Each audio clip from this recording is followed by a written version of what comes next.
Hey guys, welcome to my YouTube channel. Today's video is about how to put on your dipped lights and your main beam headlight. So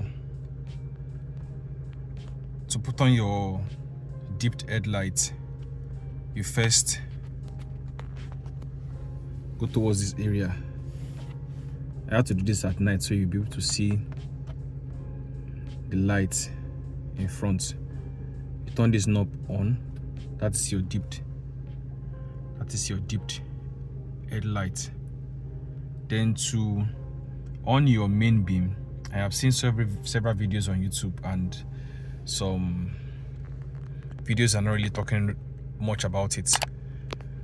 Without turning this switch to this direction, the main beam won't come on.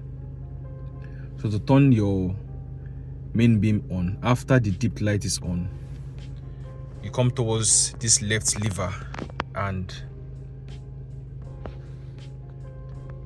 pull it towards you.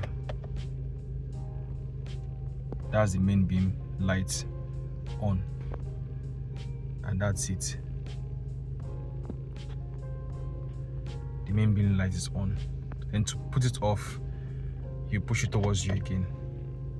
It's off. If this knob is not on this switch, if it's here, the main beam light will not stay. It will not come on. It will just keep returning back. But when this is at this level on the dipped area and you lift this up, it stays. Thanks for watching.